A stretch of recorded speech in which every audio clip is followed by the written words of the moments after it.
Ok,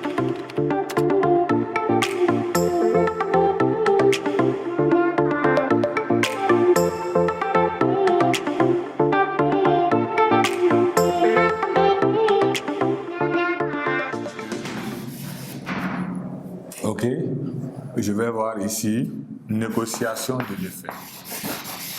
Négociation de l'effet. Ok. Maintenant, petit A, explication.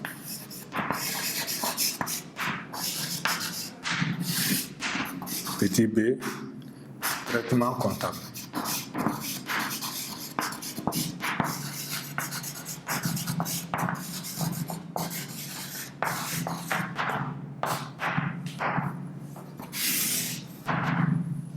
Ok. L'explication, je venais d'en donner, mais je peux enrichir aussi. C'est-à-dire, l'effet est créé entre le fournisseur et son client. Par exemple, ici, voici l'effet. Je prends ici la commande là comme l'effet qui est créé et le fournisseur, je vais représenter le fournisseur. Maintenant, une fois créé, il y a des conditions ou bien des périodes, il y a une période qui va être précisée, c'est-à-dire la date à laquelle le bénéficiaire de l'effet peut se présenter à la banque pour prendre la valeur nominale de l'effet. Par exemple, je prends 2 millions comme montant de l'effet qui est engagé entre moi et le client, je vais représenter le fournisseur. Et l'effet est là. Maintenant, cette valeur nominale 2 millions qui est là, que nous avons conclu entre nous, et qui va être payée, par exemple, nous sommes au 30 septembre. L'effet qui est créé à la date du 30 septembre, et nous nous sommes mis d'accord que ça va être payé un mois plus tard, c'est-à-dire le 30 octobre. Donc nous nous sommes mis d'accord, c'est très simple. Et normalement, c'est le 30 octobre que je dois me présenter à la banque avec l'effet pour prendre mes 2 millions. Mais l'effet est créé aujourd'hui entre moi et mon client. Maintenant, au lieu d'attendre le 30 octobre, le temps ne va pas me permettre parce que je suis en besoin d'argent. Je vais me présenter à la banque avant le 30 octobre. Et je vais leur montrer l'effet parce que vous allez trouver que sur l'effet, il y a la banque, les tirés, la banque qui doit servir à payer l'argent. Donc, je me rends dans cette banque, je vais voir le banquier et j'ai un effet. Maintenant, la date d'échéance, c'est le 30 octobre, mais je ne serai pas en mesure d'attendre le 30 octobre. Et maintenant, j'ai besoin de l'argent. Le banquier dit que ce n'est pas un problème, il les regarde, les écritures sont correctes, les signatures sont approuvées et il n'y a pas de problème. En ce moment, le banquier va dire « Ah, c'est vrai, on a oublié quelques détails, on ne sait pas si vous êtes informé. » Donc, nous allons enlever notre commission là-dessus. C'est-à-dire, l'effet devait être payé le 30 octobre, mais vous vous êtes présenté, on suppose que le 10 octobre. Donc, normalement, nous allons calculer notre commission sur cet écart de jours-là. C'est-à-dire, si c'est le 30 qui devait être payé, mais vous êtes présenté le 10, l'écart là, ce sera 30 moins 10 qui va vous donner 20. Et ces 20 jours restants-là, ces 20 jours restants vont nous servir à calculer les escomptes et les autres commissions. Maintenant, c'est très simple.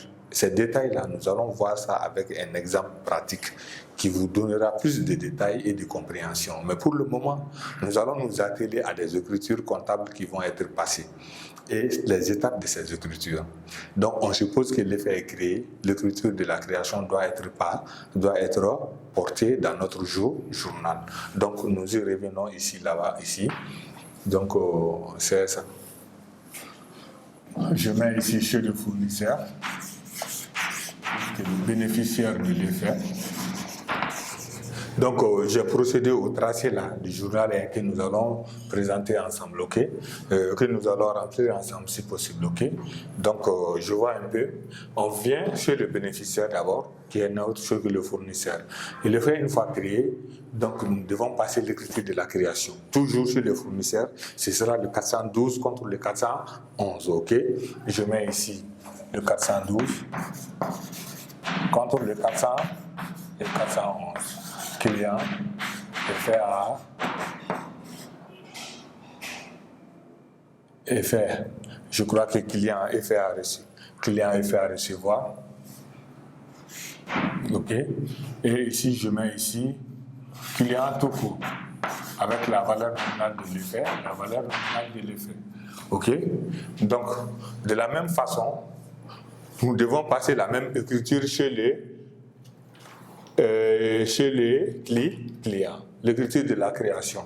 Chez le fournisseur, on va donner comme explication suivant création, suivant la création.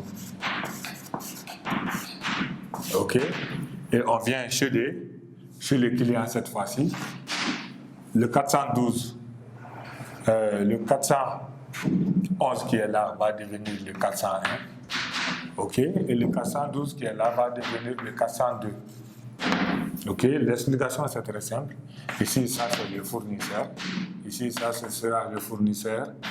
Et puis à payer. Avec toujours la même valeur nominale. La même valeur nominale. Et l'explication c'est suivant l'acceptation.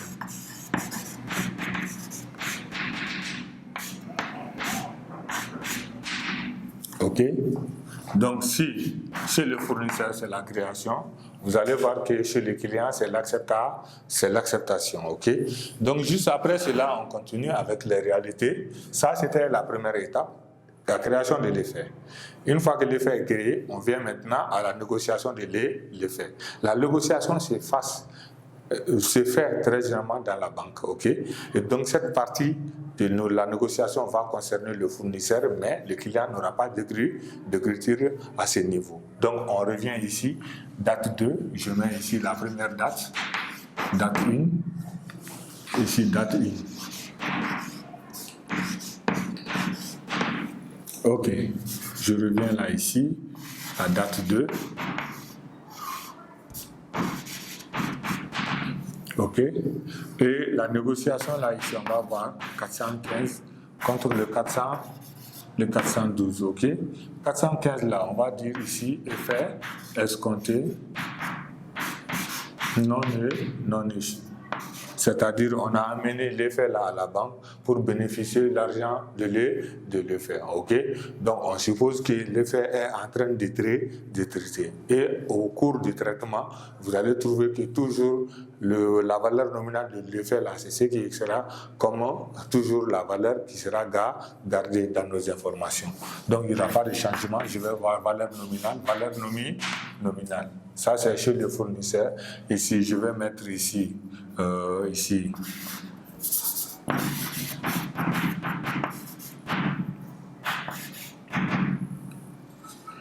OK. Donc, je mets ici, suivant la négociation. Suivant la négociation. OK. Ou bien suivant la remise à l'escompte. OK. Que ce soit la négociation ou la remise à l'escompte, ça veut dire la même chose. OK. Cette étape-là ne concerne pas le client. Je vais mettre néant. Le client n'est pas concerné par cette écriture. OK. Donc, juste après cela, lors de la négociation, comme on l'a dit, le fournisseur s'est présenté à la banque a pris l'effet. On a supposé que le montant de l'effet était à 2 millions, on suppose. Maintenant, comme il est venu plus tôt avant le jour de l'échéance, donc à ce moment, la banque va se permettre de faire une retenue sur les 2 millions, c'est-à-dire sur la valeur nominale. Et cette retenue-là n'est autre chose que l'escompte. Et l'escompte, une fois que ça va être retenu, ce sera la rétention c'est-à-dire la détermination de ce montant de l'escompte, fera l'objet d'un autre calcul. Et la procédure, c'est très simple. OK? Donc, ici, là, je vais matérialiser ça en bas de notre énoncé ou de notre journal, que l'escompte ici va être calculé ainsi, escompte égale ici la valeur nominale de l'effet multiplié par le taux d'escompte, qui est un taux qui varie selon les banques, OK, et selon les montants aussi. Et encore, qui sera multiplié par le nombre de jours, c'est-à-dire la différence entre la date de l'échéance et la date à laquelle vous êtes arrivé à la banque pour négocier les faits.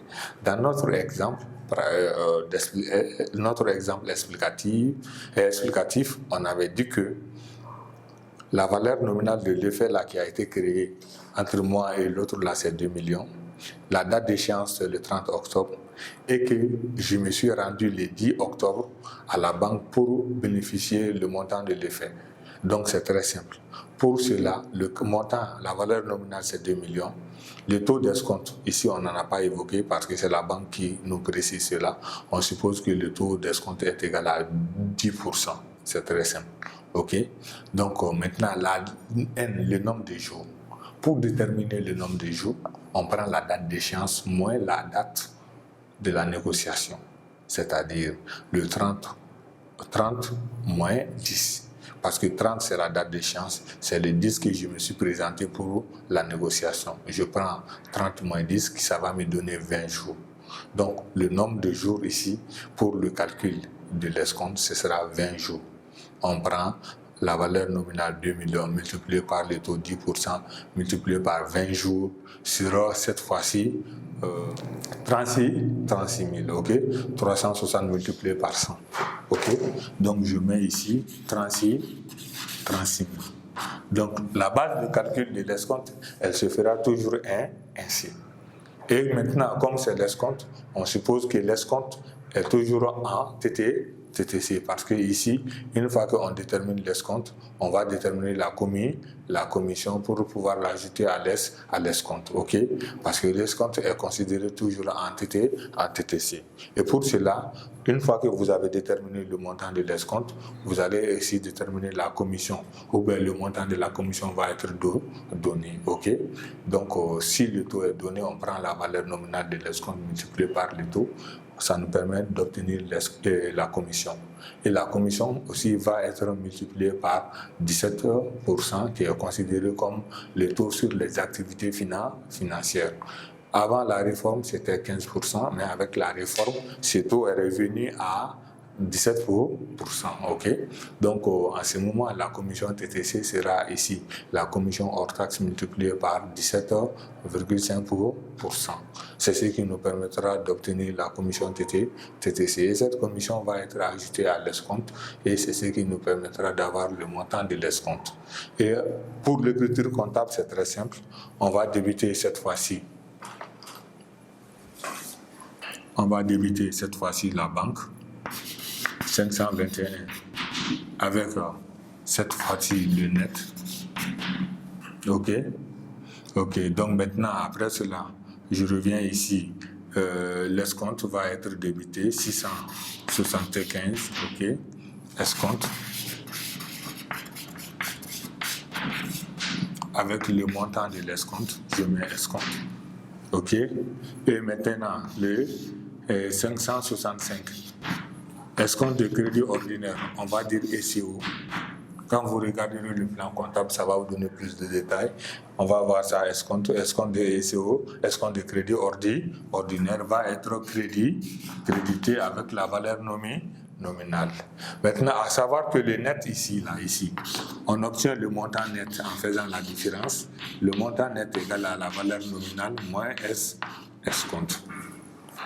OK? Donc maintenant, cette écriture aussi ne concerne pas le client. OK? Donc voici bien ici. Je vais écrire ici néant aussi. OK? Je mets ici date 3.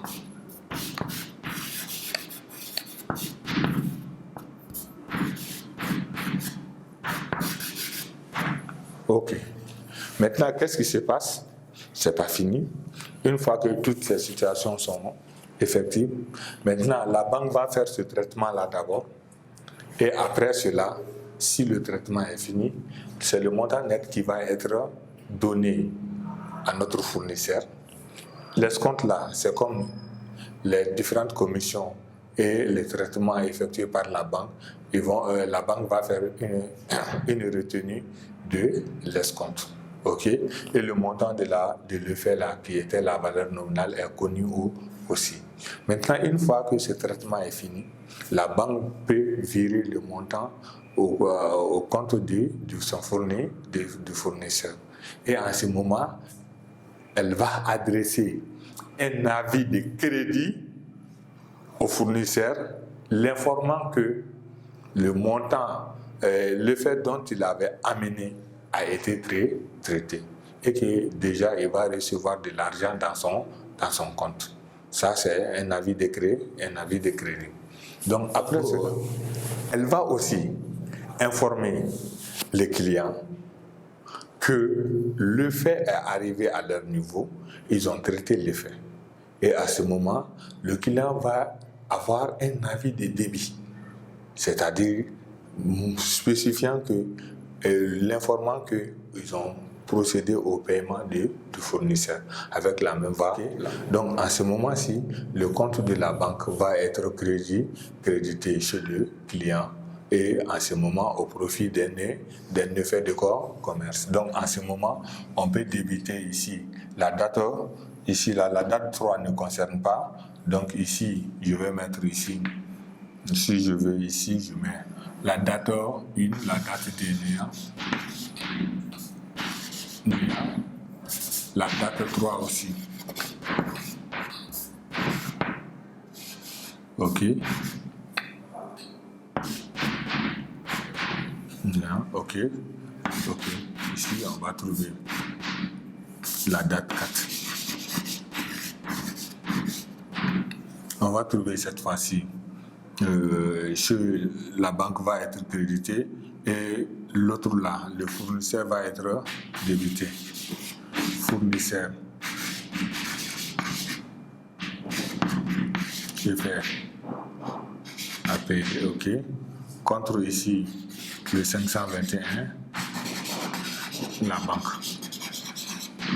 OK, ici ce sera la valeur nominale, ici ce sera la valeur nominale. OK, et explication ici, ce sera suivant l'avis de crédit et l'avis de débit. Et ici, ce sera suivant l'avis de crédit. OK. Donc, voici les différentes situations. OK. Donc, maintenant, là, ici, il y a un déséquilibre de dates, c'est-à-dire, au lieu qu'on ait les 3 dates là ici, donc j'ai profité pour ajouter la date 4. Mais vous allez trouver que ce chevauchement-là s'explique par l'avis de crédit. C'est à nous de comprendre que si l'avis de crédit a été adressé au fournisseur, forcément, le client va recevoir un autre avis qui va être appelé l'avis de débit. À ce niveau d'information, c'est très simple. Si l'argent a été versé au fournisseur, donc forcément, la banque informe le client aussi que son compte a été utilisé, ou bien son compte va être utilisé pour le paiement de l'argent, mais à la date du 30 octobre, OK? Donc, c'est comme si la banque va se positionner pour ce traitement. C'est ce qui nous concerne, c'est ce qui concerne très généralement l'effet remis à l'escompte, OK? Donc, il y a plusieurs appellations possibles. Certains diront que l'effet a été négocié, ou bien l'effet remis à l'escompte. C'est des expressions différentes, mais ça veut dire la même chose. Donc, ce que nous pouvons retenir grosso modo, c'est qu'une fois que l'effet a été remis, une fois que l'effet a été créé, il y a une possibilité à laquelle ça peut être enquêté, ça peut être escompté. Une fois qu'on parle de l'escompté effet, c'est les écritures qui doivent se respecter. Et cela, vous allez voir que chez les clients, chez le fournisseur, ça va se faire en 3 étapes, c'est-à-dire en 3 écritures. L'écriture de la création en première étape, l'écriture de la négociation à la banque en 2e étape et l'écriture des avis de crédit en 3e étape chez le fournisseur. Mais chez le client, vous n'aurez que 2 écritures, l'écriture de la création et l'écriture de l'avis de débit. L'écriture de la création, elle est très simple. L'écriture de l'avis de débit, c'est ce qui est un peu nouvelle. Donc, à ce moment, vous allez trouver que l'écriture de l'avis de débit, c'est le compte de la trésorerie banque qui va être crédité au profit du fournisseur et faire à payer. Donc, voici ce que nous pouvons retenir